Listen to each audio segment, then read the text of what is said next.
Bon, là on se trouve dans une cuisine qui est la parfaite illustration qu'un produit senior n'est pas fatalement un produit de vieux. Vous avez une somme d'équipements qui sont destinés aux seniors et qui sont pour autant intégrés de façon tout à fait transparente. Je prendrai pour exemple, ici, vous avez une main courante, donc qui est faite pour pouvoir se tenir, mais qui est présente naturellement dans la forme du corian. Vous voyez, il y a des courbes partout.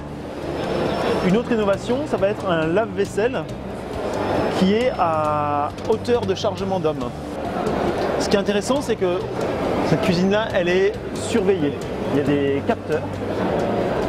Et s'il détecte un rythme anormal d'utilisation ou du frigo ou du robinet, il est possible, via un équipement qui va envoyer un système d'alarme, de contrôler ce qui se passe dans la cuisine.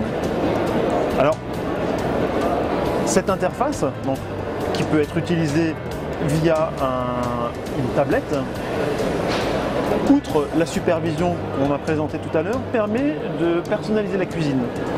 Vous voyez ici, vous avez différents profils, et ces différents profils sont personnalisables. Et par exemple, vous avez la possibilité de régler la hauteur du plan de travail avec cet appareil. En appuyant simplement sur le bouton, vous voyez le plan de travail qui baisse. Donc effectivement, pour des personnes qui sont handicapées, elles n'ont pas la possibilité d'accéder à des rangements qui sont comme ça en hauteur. Donc toujours à l'aide de tablette, vous allez pouvoir faire descendre le contenu de l'étagère à hauteur d'homme.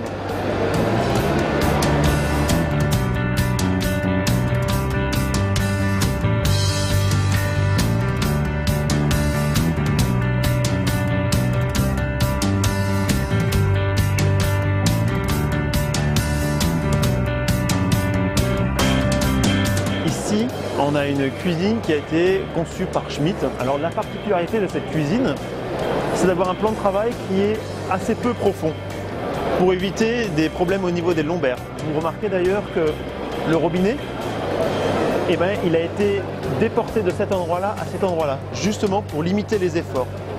C'est de l'ergonomie. Vous voyez qu'une fois de plus, ce n'est pas un produit qui est plus cher à fabriquer, c'est juste un produit qui est mieux agencé. Ergonomie toujours, vous avez des tiroirs qui sont ni trop bas, ni trop hauts. Alors par exemple, ce tiroir-là, on appuie simplement, ça sort, et les casseroles, le contenu est éclairé. Pareil ici, une simple pression, le tiroir s'ouvre. Alors vous me direz, mais qu'est-ce qui se passe s'il n'y a plus d'électricité dans la maison? Simplement, on va pouvoir l'ouvrir à la main. Simplement.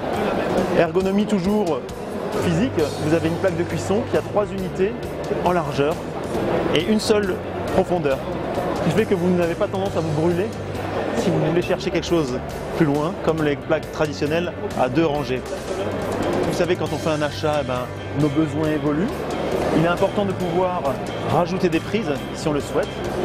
Et on vient avec une prise qu'on va insérer, qu'on va enlever. Ergonomie enfin, vous avez des crédences ici que vous pouvez à loisir enlever et remplacer par d'autres types de crédences qui contiennent des couteaux, des porte-épices et ainsi de suite.